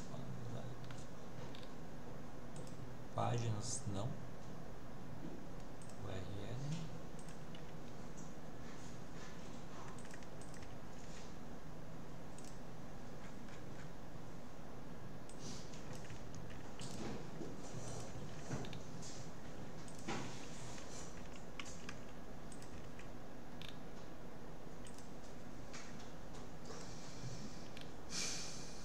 Colei lá, tá, pessoal?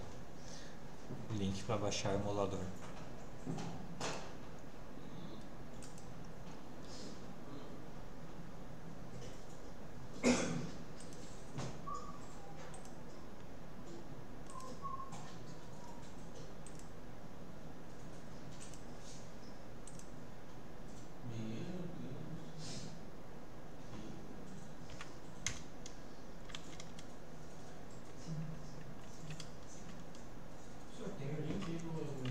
Eu colei no virtual lá. Uhum. Deixa eu só ver se tá. Ah, ele vai extrair o arquivo e aí você abre o.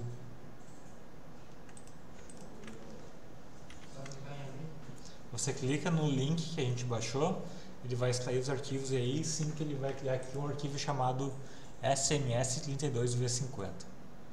Tá? No site deles tem a documentação completa aqui também desse emulador, tá? Aqui em manual online, que é uma coisa bem contemporânea de 2003, bem atual.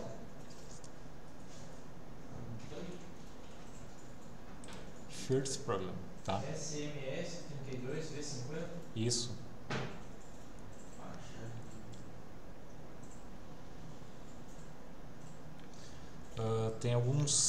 Tem uma documentação aqui falando, ó, tipo, ó, CLO, que é o movimento de limpar a tela, MOVE, que é para mover, e ADD, que soma dois valores, tá? Tem algumas questões que a gente tem que cuidar, Deu certo, hein?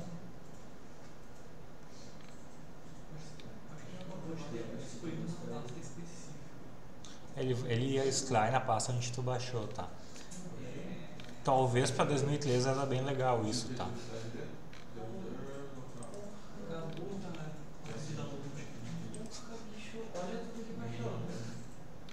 Aí eu vou desinstalar essa numa pasta específica. Porra, tudo isso é essa porra. Aqui, tá certo. Tá. No site deles tem alguns exemplos, tá? Vou pegar esse exemplo aqui que é do Traffic Light, tá? Que é do semáforo. Só mover o que eu faço.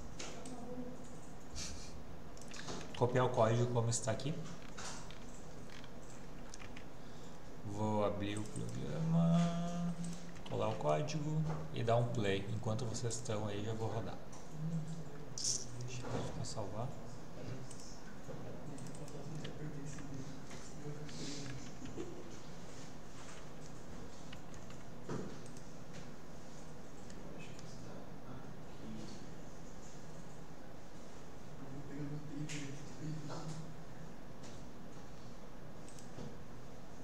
Que legal. Cara, muito legal, né? Eu sei que é muito legal.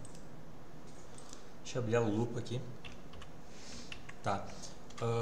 Tem nos slides essa... Não é essa lupa que eu quero pegar.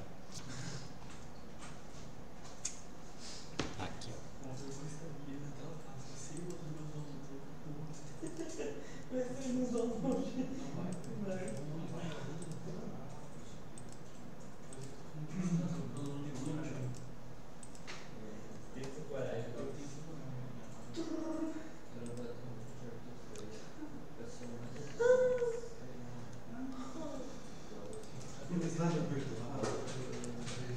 Tá, pessoal.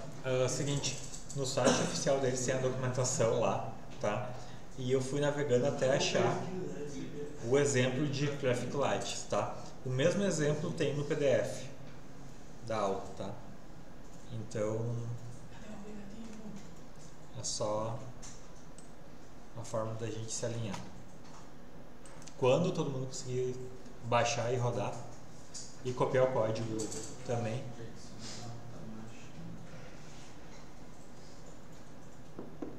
me avisem, por favor.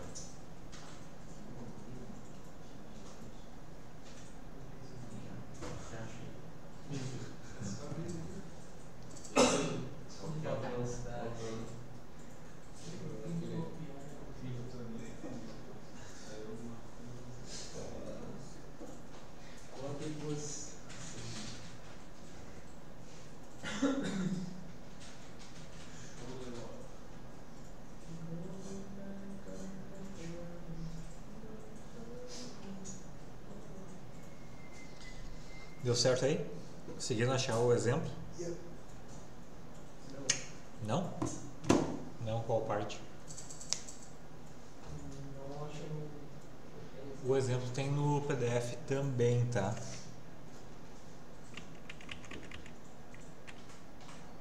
Aonde? Vamos ver. Que isso? Escreveu aí, cara? Aonde? Tá difícil mover entre as telas. Display gráfico. Aqui, ó, controle de tráfego. O exemplo está nesse slide 22, na página 22, tá? Ah, tem escrito pupa, é pula. Que coisa estranha. Ai, ai. Tudo bem. Mais algumas coisas para mudar. Todo mundo conseguiu? Sim? Tá. Eu vou executar uma vez aqui com vocês, com bastante atenção, tá? Só pra gente entender junto, tá? Uma questão também que... O que acontece, tá? Quando a gente programa em Assembly, a gente faz alguns jumps, né, aqueles pulos, a gente precisa dizer, computador, pula. Vamos dizer que eu estou executando na linha 2, tá? 1, 2, 3, e aqui tem um jump. tá? Eu digo para o computador, pula para a linha 50, tá? Bem hipotético. O computador vai lá, linha 50, e continua executando aqui embaixo, né? Faz o que tem que fazer. Agora tu imagina que por algum motivo eu coloquei uma atribuição de variável a mais aqui. Fiz uma linha 4 que não existia, tá? E isso aqui visualiza 51. Vocês percebem que eu já quebrei meu código. Eu estou pulando para a linha 50, mas meu código está na 51. Já vai dar um BO gigante. Já perdi o controle do meu código, tá? Para esse tipo de BO não acontecer, existe uma coisa chamada label, tá?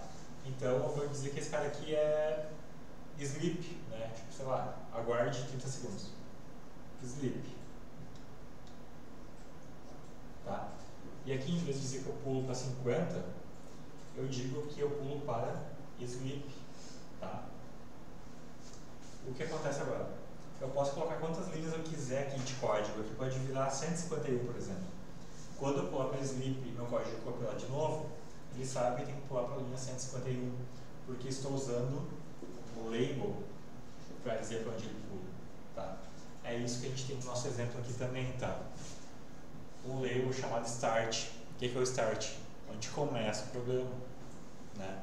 Então eu rodo meu programa e aí eu quero voltar para o início. Jump para start, tá? Compreendido? Achei também. Quê? Quê? Não? Ah, tá. Não o quê? Não entendeu ou não tem problema? Ah, tá, perfeito. Tá? Achei a tampinha do canetão também. Fiquei feliz por isso. Uma tinha caído, sim. Tá? Então aqui a gente tem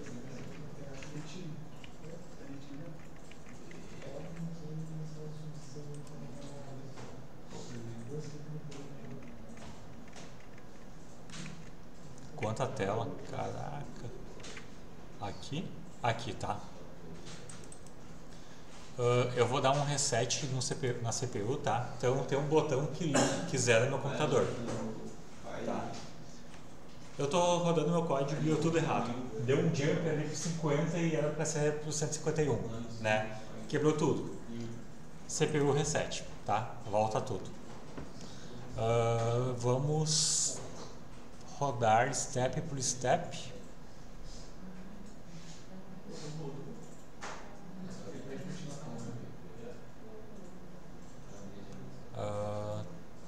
Tal. Tá? Vou dar um CPU reset de novo, tá? O que eu posso fazer? Eu vou clicar aqui no Slower. Eu acredito que isso funcione. Rodou o CLO, né? O CLO quer dizer o quê? Eu posso abrir um monte de ferramenta aqui, ó. Vou dar um reset.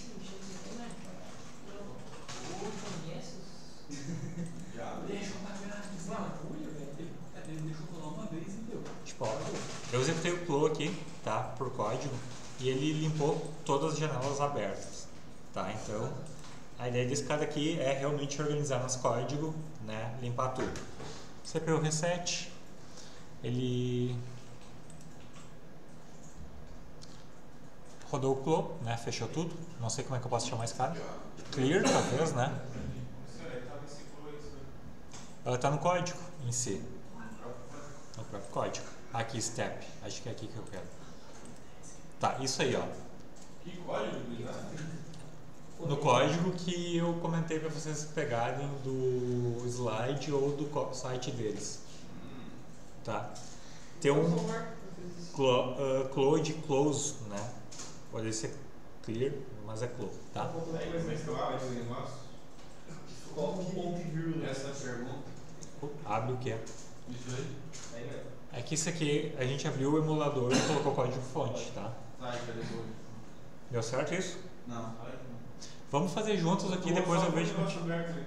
Tá, então quase conseguiu. Falta o código. No slide? Vê se o programa ends aí, que às vezes não tem uma coisa. Não, eu fecho isso aí. Não, essa parte aqui, essa parte de baixo aqui eu só copiei, mas não precisa, tá? Então, Explicado, muito obrigado.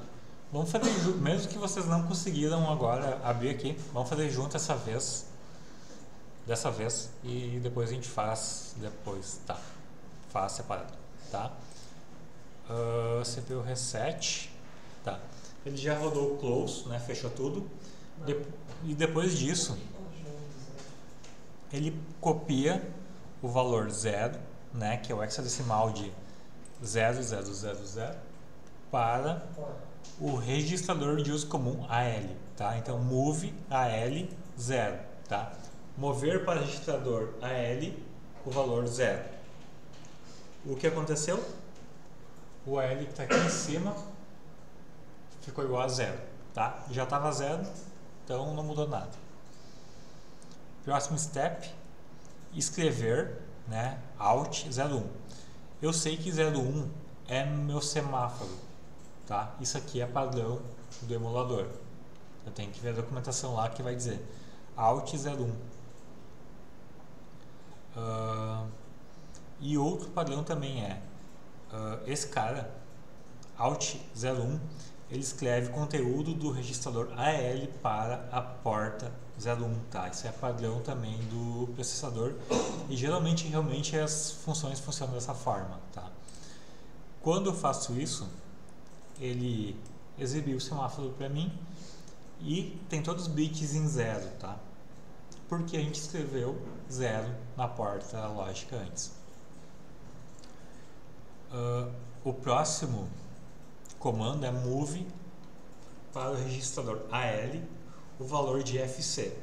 FC, como vocês podem ver aqui, é todos os bits relevantes em 1, tá? Então mover para o registrador AL o valor hexadecimal FC. Aqui em cima vocês podem ver que o valor ficou FC, tá? No registrador AL, certo? Basicamente também é assim que a gente trabalha com dispositivos, tá? A gente não pode escrever diretamente no dispositivo, a gente tem que salvar nesses registradores aqui em cima, né? No AL, BL, CL ou DL, o valor que a gente quer. E depois tem alguns padrões, por exemplo, o AL está sendo escrito sempre no semáforo, tá? Então a gente trabalha com os registradores para fazer isso. Então a gente nunca escreve direto o valor, a gente salva o valor no registrador e o registrador que vai ser salvo vai ser escrito na nossa saída, tá? Agora eu vou dar um step que vai fazer o alt do valor de AL para o semáforo, tá? Percebam que no semáforo está tudo igual a 0, tá? Step, escreveu o FC no semáforo também, ficou tudo ligado, tá? E um JMP, que é Jump para o Start, tá? Start é meu label, que foi definido aqui em cima, tá? E o JMP é um Jump incondicional, quer dizer que ele vai acontecer sempre, certo? Fiz o Jump, rodou de novo, tá? Eu vou colocar para rodar sozinho, tá, o código. Percebam que está piscando o LED. A gente tem um loop infinito que faz piscar o meu semáforo, tá? Agora eu questiono vocês. Eu vou parar aqui meu emulador. Eu quero escrever o verde. Vamos pegar o exemplo que a gente fez. Eu quero colocar o primeiro semáforo com o bit verde ligado e o segundo semáforo com o bit vermelho ligado. Como eu faço isso? Qual que é o valor hexadecimal que eu preciso usar para ter esse padrão? Verde e vermelho.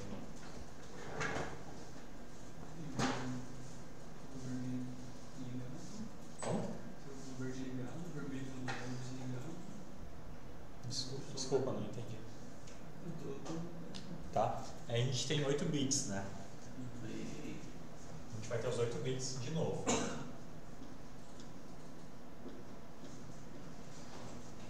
Aí a gente quer ligar no primeiro semáforo qual cor?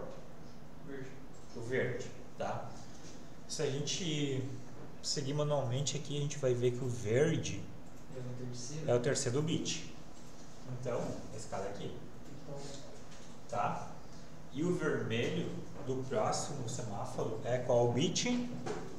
ele é o próximo. É o quarto, né? É exatamente o exemplo que a gente fez no índice 4. 0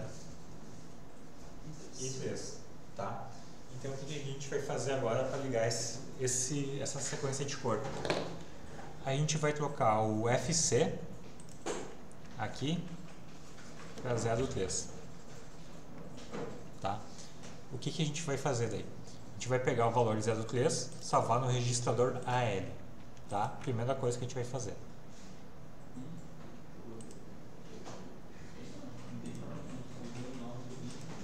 Tá? Desligou tudo.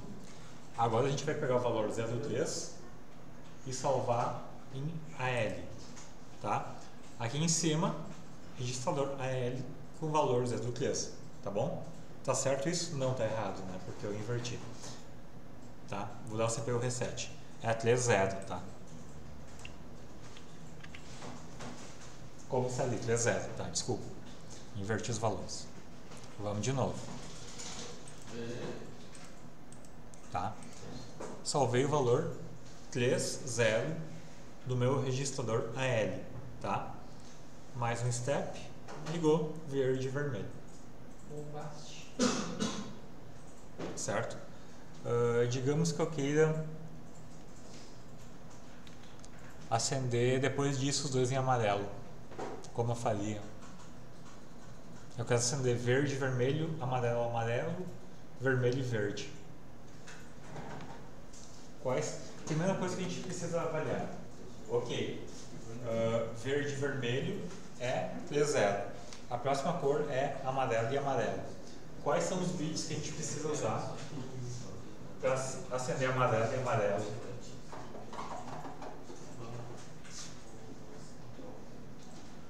O primeiro amarelo é o segundo bit e o outro amarelo é o Suponho que é o quinto, né? É o segundo e o quinto, né? Yes. Aqui. Na teoria, sim. Na teoria, sim, né? Então, 1, 2, 4, 8. 1, 2, 4. 48, né? Yes. Concorda? Como eu quero adicionar mais uma cor intermediária no meu código, eu vou ter que Criar duas linhas novas, né? criar novas linhas, tá? Deixa eu só tô me perdendo com o zoom aqui um pouco, mas vamos lá. Tá, Enter. Deixa eu dar um CPU reset aqui. Tá, enquanto está rodando o código eu não consigo editar ele. Tá?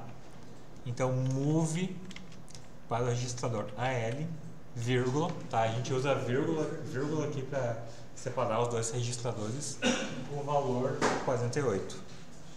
Qual que era o terceiro valor que era pra aparecer? Vermelho e verde. Vermelho e verde? Isso para fazer o andar. Tá, fiz o vermelho e o amarelo. E aí para escrever na porta lógica, Alt 01, tá? 01 que é o dispositivo semáforo. Vamos fazer o próximo já então. Move AL, qual que é o hexadecimal que a gente precisa? Do amarelo? Não, do vermelho e verde. A terceira etapa. Eu fiz o vermelho e amarelo. Tá? Pode ser? Pra fazer o vermelho e amarelo é 88. 88, pode ser. Então a gente vai salvar 88 no registrador e a gente vai escrever na porta 01, tá? Continue. Só que um pouco mais lento, né? Deixa eu sexto ver assim. Tá? Então, se vocês, não sei se vocês conseguem ver, mas ficou verde, amarelo, vermelho, verde, amarelo, vermelho no primeiro e o outro fica vermelho e amarelo, tá? Então ele está alternando a cor, tá? Eu quero que a última cor dele seja verde também. Então, em vez de 8,8, eu vou ter que usar 8,4, eu acredito. Na teoria, né? Vamos colocar 8,4 aqui, então. 8,4. Foi, né? Foi. Colocar uma porta. Isso aí, ó. Agora ele está invertendo verde, amarelo, vermelho e vermelho, amarelo e verde. Tá?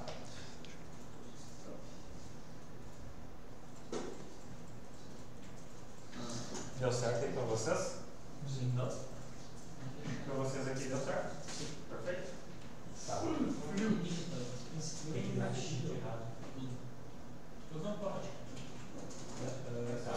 Dá um reset primeiro. E agora ele vai fazer o continuo. Assim só para o primeiro. Qual foi o espaço? Esse é o que bom. 4, eu acho. Que é o contrário que tá ali, eu acho. Dá um play ali e continua. Bem simples. Isso, dá só faster. Mega mais de ótimo. Que isso? Tá, isso aí, ó. Esse aqui é o exemplo original, né?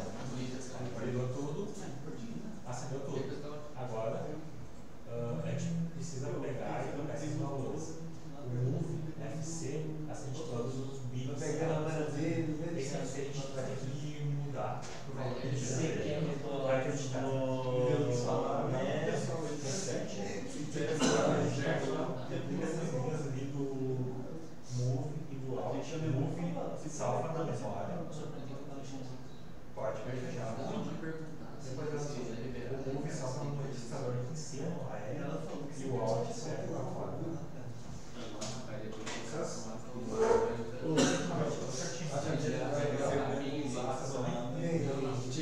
Seja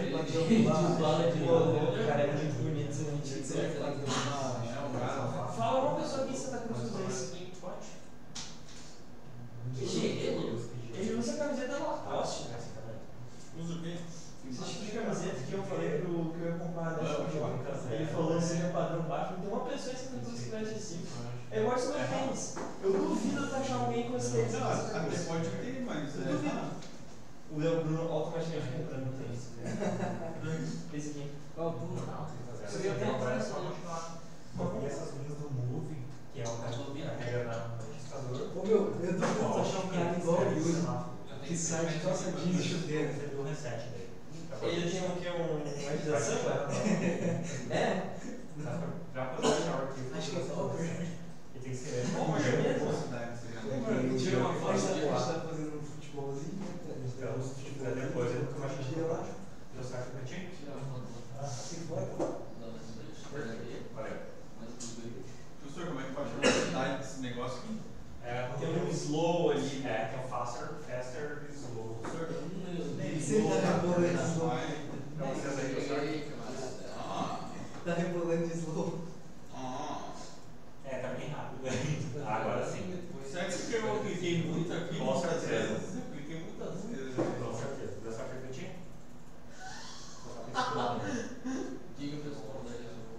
Dá um sempre o reset ali. Tá rebolando slow por aqui. Porque aqui não tem nada. Agora pra digitar o código. Aqui, ó.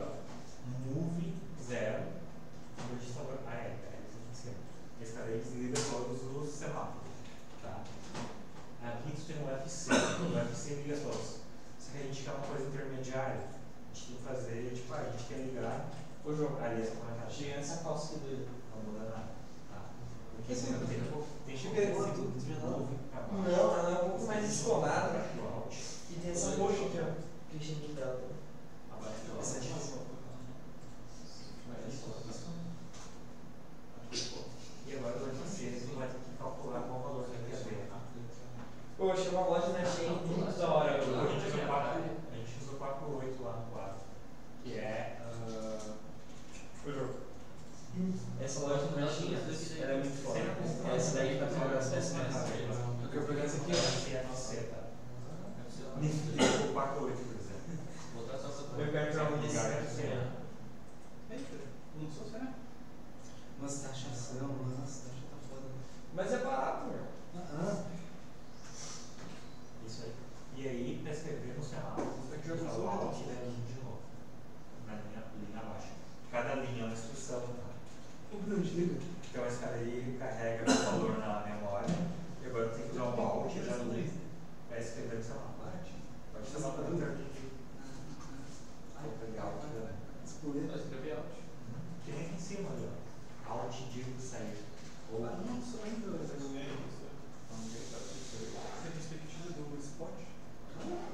não saiu ainda.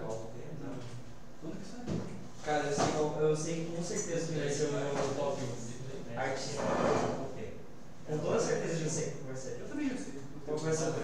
Não, sei o teu. Qual que é? Não é? Vai ser Tupac, provavelmente. Porque eu fiquei literalmente o dia inteiro ouvindo do For Love do Tupac. Assim. Isso aí. Manos. Aqui carregou FC. FC 48. FC 48. E esse é o valor que vai acontecer aqui daí, ó. Então, aí, isso aí. Aí você vai saber outros bits. Acendeu, ó, verde e amarelo, verde e amarelo. Tá. Deixa eu ver mais chamou, vai ter que chamar o Aqui a gente tem dois compostos. Eu gasto com dinheiro com roupa, o Bruno gosta com carro. No M tem que ser o jumper. Porque o jump ele é incondicional. Ele chega no jump, ele pula. Qual Aí seja você você vai vai? usar o JNZ, você vai fazer, por exemplo, que eles pula quando for a flag Z. Pode ter certeza que vai ser o Aí ele vai passar, por exemplo, né? Ou Por Linkin exemplo. Park. Vamos lá. Isso aí planta no Spotify. Isso aí planta no Spotify. Não, deu certo. Não, Não, claro, não. Planta no Spotify. Tá, o que só faltou fazer os outros stats agora? Não sei se é, não, esse foi o Linkin Park. Com certeza. A gente vai dar um step só, então a gente vai ter que Ah, escolher novos agora eu steps, lembro da até minha ser antes senha. do jump, tá? Porque no jump ele volta. Puta merda, eu não coloquei assim, os padrões não tá indo. Muda, né? Hoje não teve um álbum novo do Tyler? Não.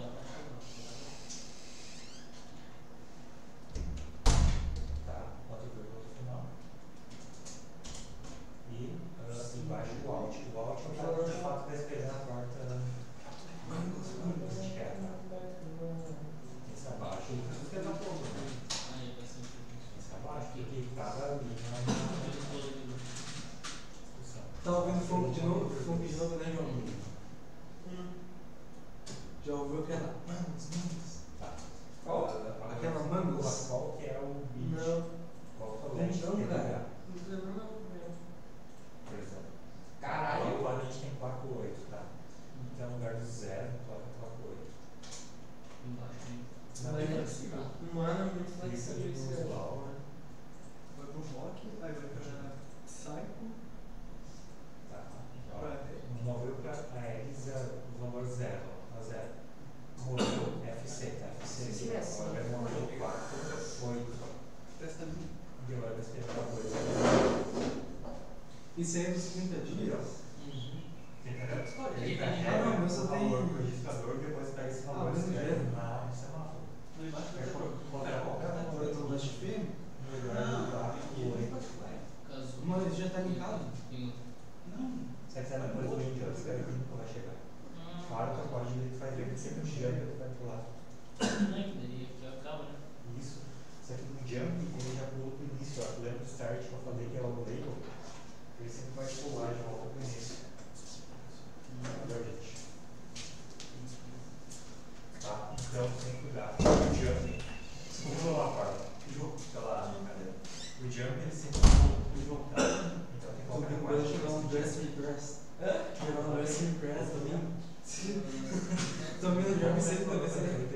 Quem? Tô ouvindo jogos sem TBC? Não. Sabe o que ela gosta de jogar? Ela vai jogar Lego Fortnite, Stardew Valley, Pulou. um outro jogo indie lá que eu não me lembro, mas é tipo um Stardew Valley também, só que é meio que bruxaria, um bagulho assim, é um mundo mágico, assim, meio RPG. Eu acho bem legalzinho até. Agora move Você tem? FC. Aqui em cima Não, vai é. o FC. Tá? Agora vai escrever na porta. Alt, selecionar. Move, essa dica vai vir. Cara, agora tá literalmente na senha Agora padrão. vai ser 67. E não jogar na porta. Aqui. Se olhar esse color aqui embaixo é tradicional, é 67. Caralho. Cara, como que joga no Ó, CS? 0 do PC, 0, 0. 0, 1, 1. É dentro do CS normal ou é tipo uma coisa que baixa por Então esse valor aqui em cima ele joga pro semáforo. E cada bit dentro do conceito do colorinho aqui acende uma luzinha. Vai ser Essa 56. aqui acende todos. Olha aqui. Eu não quero acender todos, por exemplo, nem ali, porque Sage, eu quero acender Too os dois vermelhos aí pra nós. Arctic Monkeys, Kanye West, Ixi, qual o número? Frank Ocean, Egg e Kanye West. Tá. Eu sempre ver aqui embaixo ó, o minuto todo. Tu não conhece Kanye West? Fica assim, Ah, tem que ver. Eu não sei se eu tenho. é o loop. Post Malone também já não conhece. Então esse aqui é um. Aqui, ó. Post Malone, White Chiverson. Essa música aqui, qual que é acender o Cara, cara? eu tô gostando E muito. depois qual que é acender outro vermelho? Esse aqui é o quarto, né? Qual é o nome do cara lá? O Isso aí, agora converte isso pra essa desse Ozzy modo. Osbourne. Pode. Sabe qual que é muito boa do post? Na série pra dentro? A... Sabe que assim ajuda? Tá, mas vamos lá. Do mesmo álbum da Take What You Want, a Central Bass, Central Bass e a Hollywood Smith, que é uma das.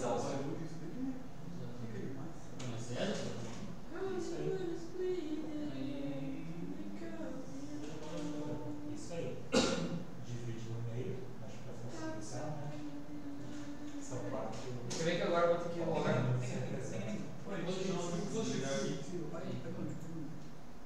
Mano, agora eu vou te mostrar a música suprema do Kanye West, essa aqui, ó. Essa já. Me diz aí, vamos só pra cabeça. Que número desse aqui é esse decimal? Zero? Zero? Sim, é zero. E aqui? Que número é esse decimal? Não. Esse aqui é uma Ibanha. Esse aqui é mais Ibanha. Caralho! Os caras colocaram aqueles. Calma aí. Tá. Aqui, a gente tá pra frente, né? É isso. Essa música é muito foda, velho. Caralho! Bora, João. Eu dou ar, pai. Caralho.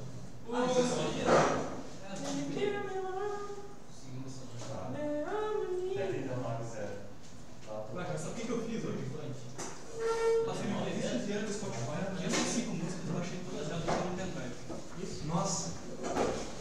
Tá tentando. 8 da manhã lá embaixo. Né? 8 da manhã lá embaixo. Vermelho, né? Como assim? Lá embaixo. Continua no escritório.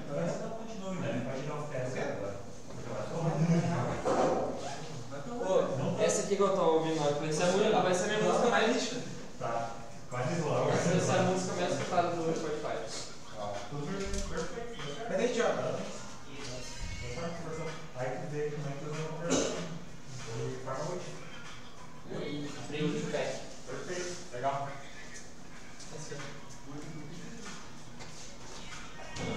Fechamos então, gente. Até amanhã.